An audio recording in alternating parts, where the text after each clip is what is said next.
ఈ స్థానిక సంస్థల రిజర్వేషన్ మీద చర్చ జరుగుతాం తప్ప నిజంగా ఈ ఉద్యోగాల మీద చర్చ సగం జరగలేదు. కానీ ఈ రాష్ట్రంలో అధికారంలో ఉన్న పార్టీ కాంగ్రెస్ పార్టీ, మొన్నటి దాకా పాలించిన పార్టీ బీఆర్ఎస్ పార్టీ అధికారం ఉన్ననాడు 23% బీసీ రిజర్వేషన్ పడిపోతే నిమ్మకు నీరెత్తినట్టుగా ఉంది తప్ప అయ్యో వాళ్ళకు రిజర్వేషన్ కల్పించాలని చెప్పి నిజాయితీగా చిత్తశుద్ధిగా ఏ పని చేయాలో ఆ పని చేయక బీసీ కళ్ళల్లో మట్టి కొట్టిన పార్టీ కాబట్టి ఇవాళ మరొకసారి అబద్ధాలతో కాలం గడిపే ప్రయత్నం చేస్తున్న రేవంత్ రెడ్డి ఇప్పటికే ఓటమిని అంగీకరించిండు.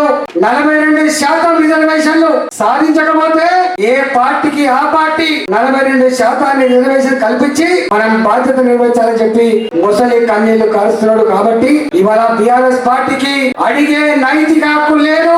కానీ ఇవాళ రేవంత్ రెడ్డి సర్కార్ని కల్లా పట్టి అడగగలిగే సత్తా శక్తి భారతీయ జనతా పార్టీ మాత్రమే ఉంది. కాబట్టి ఇవాళ మనం ఈ ధర్నా కార్యక్రమం చేస్తా ఉన్నాం. అనేక అంశాలు ఉన్నాయి. నేను 2023 ఎన్నికల ముందు ఇదే రేవంత్ రెడ్డి గారు రైతు డిక్లరేషన్, యువ పాలసీ, యువ డిక్లరేషన్, విద్యార్థుల పాలసీ, మహిళా డిక్లరేషన్, ఈ డిక్లరేషన్ల పేరిట 6 గ్యారంటీలు, 66 హామీలు, 400 పైసలు పదవి ప్రకటిస్తున్నప్పుడు ఆనాడు భారతీయ జనతా పార్టీ నాయకుడిగానే ఒక మాట అడిగిన, ఒక కొత్త ప్రాంతీయ పార్టీ పుట్టుకొస్తే వాళ్ళకి అవగాహన లేక హామీలు ఇచ్చేటువంటి కల్చర్ ఉండొచ్చు, పుట్టకైతే కడతా ఉన్నా పోతే కట్టి పోసపోతుంది అని చెప్పేటువంటి భావన ఉండొచ్చు. కానీ రేవంత్ రెడ్డి నీ పార్టీ ఈ దేశాన్ని 50 సంవత్సరాలు పాలించిన పార్టీ, నీ పార్టీ రాష్ట్రంలో ఉమ్మడి రాష్ట్రంలో కలుపుకుంటే 45-50 సంవత్సరాలు పాలించిన పార్టీ, మరి అనుభవం ఉన్న పార్టీగా పాలించిన పార్టీగా నువ్వు ఇన్ని రకాల హామీలు ఇస్తా ఉన్నావు. సాధ్యమైందా కాదా,